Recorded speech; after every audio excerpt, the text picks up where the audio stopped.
Vamos conversar agora com o Viga, é isso? O Rodrigo Viga está conosco, é isso, Serginho? Bom, ontem 5 empresas de comercialização privada de petróleo entraram na justiça pedindo a suspensão do imposto de exportação sobre o combustível fóssil. O imposto de 9,2% foi anunciado pela equipe econômica do governo na última semana para compensar a perda de receita com a desoneração dos combustíveis, Rodrigo Viga está conosco. O Viga, você já estava antecipando essa história, era previsível que acontecesse, mas agora é um fato, né, Viga? Ou seja, as empresas que exportam estão percebendo justamente uma movimentação. Tem uma discussão sobre tipo de imposto, uma coisa é para simplesmente regular, a outra coisa é para arrecadar. E aqui está muito claro que é uma tentativa de arrecadação mesmo, né, Viga? Bem-vindo. Exato, Piotr. Boa tarde para você, para o nosso ouvinte espectador e internauta da Jovem Pan. Inclusive, quando houve o anúncio da renovação de impostos federais sobre combustíveis, o próprio Ministério da Fazenda deixou bem claro que o objetivo era justamente, de certa forma, compensar a arrecadação pela não volta integral ou de 100% desses impostos federais que incidem especialmente sobre etanol e sobre a gasolina. Falou-se à época que era um imposto de exportação que estava sendo criado por um período de 4 meses, de 9,2%, com um fim arrecadatório de 6,6 bilhões de reais. 5 grandes petroleiras globais e internacionais, lideradas pela Shell, que é a segunda maior produtora de óleo e gás aqui no Brasil, perdendo apenas para a Petrobras, mas é sócia da Petrobras, talvez a maior sócia no pré-sal, entraram com uma ação na Justiça Federal aqui do Rio de Janeiro para tentar barrar, bloquear, suspender essa taxação sobre as exportações de 9,2%, com um fim arrecadatório, como eu disse, de 6,6 bilhões de reais. Esse é um movimento apenas inicial, viu, Piotr?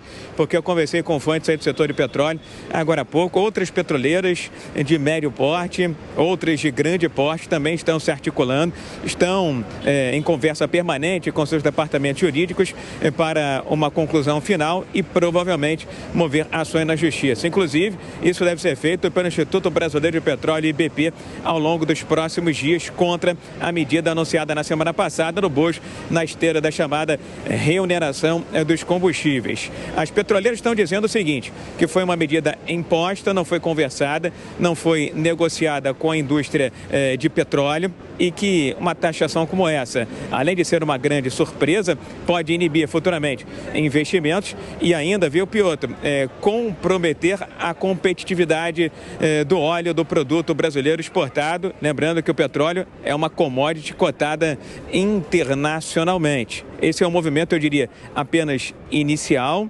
É o início de um movimento entre as petroleiras brasileiras, mas muito provavelmente, em breve, o Instituto Brasileiro de Petróleo também deve mover uma ação na justiça contra essa medida, que abre um precedente perigoso, segundo especialistas, porque hoje é sobre o setor de petróleo, mas nada impede, diante da filosofia da mentalidade, que isso no futuro venha a ser estendido para outros setores, outros segmentos da economia, algo considerado preocupante por esses especialistas, viu, Piotr?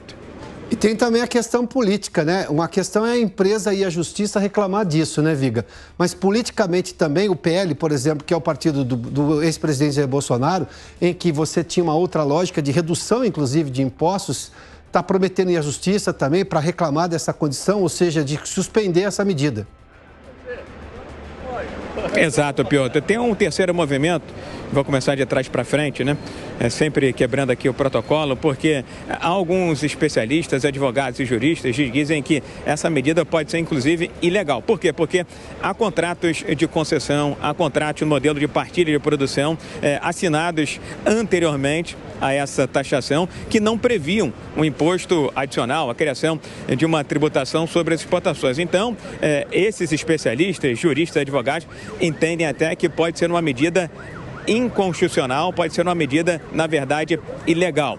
Paralelamente a esse movimento dos advogados e também das petroleiras, o PL, o Partido Liberal, que faz oposição ao atual governo, entrou com uma ação na Justiça, na Corte Suprema, contestando a medida, dizendo que essa medida é ilegal, é irregular, está sendo desvirtuada, né, essa taxação, essa tributação, que nitidamente, segundo o Partido Liberal, tem fins arrecadatórios e, por isso, está pedindo, junto à Corte Suprema, a suspensão da vigência dessa taxação, que em princípio seria por 4 meses, até que o mérito seja julgado justamente na Corte Suprema. Para fechar, viu, Piotr, quebrando de vez o protocolo, a Petrobras acabou de anunciar que no ano passado, a gente sabe que a Petrobras é equivalente a um estado, a um país, é realmente uma grande máquina, né, de pagamento de impostos, de investimentos, e é importante para o Brasil que no ano passado arrecadou 279 bilhões de reais em tributos e também participações governamentais. O que é participação governamental? É royalty e participação especial. Participação especial incide sobre aqueles campos de alta produtividade. Para que você tenha uma ideia, isso representa 37,5%, estou falando de 2022, 37,5% a mais em termos de arrecadação de impostos do que no ano de 2021. A questão é, vamos ver como esses recursos serão direcionados e utilizados, né, Piotr?